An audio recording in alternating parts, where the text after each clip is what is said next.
So this is what my hair decided to do today. And now onto something more important. As you can probably tell from the title, there is something I have not told you guys yet. And that is that I am a biromantic heterosexual. And basically, what that means is that I'm romantically attracted to both males and females, but I'm only sexually attracted to the males. In other words, I like girls, but I don't want to have sex with them. The thing about my orientation is that it's weird. I have always liked girls.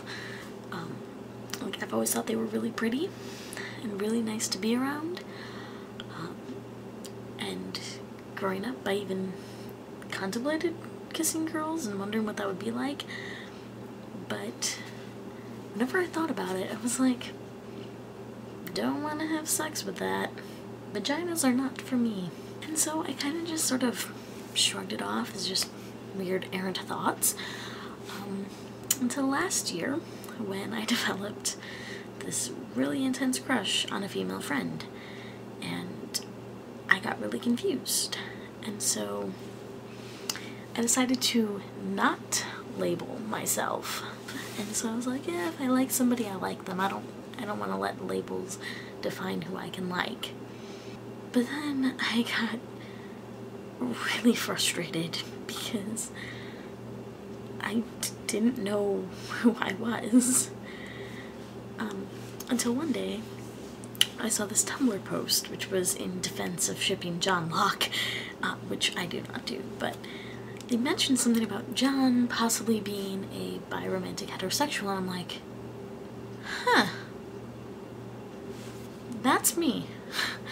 And so I went with that label, and since discovering that label, I have become so much more confident in who I am, and so I know so much better what I want from either sex. I haven't really had much support from the queer community, and I'm not saying this is any fault of theirs, but they don't really seem to understand my position. I even had one of my friends who's gay. When I told him, he literally said, well, does coming out really matter that much if it's just romantic stuff? And I explained to me, it does.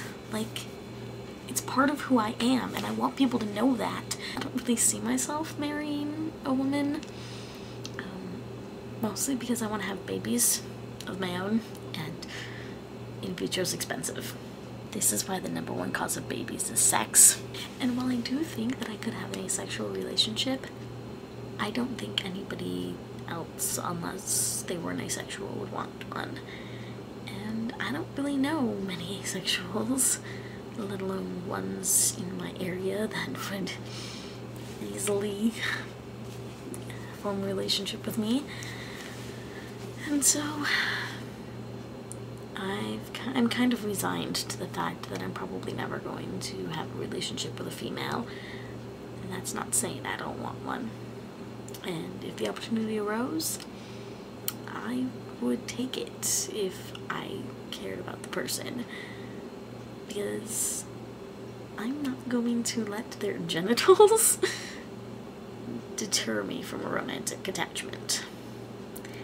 And that's basically the basis of my orientation. It's not match my sexual orientation, and yes, that is frustrating. But I know who I am now, and I feel so much better because of it.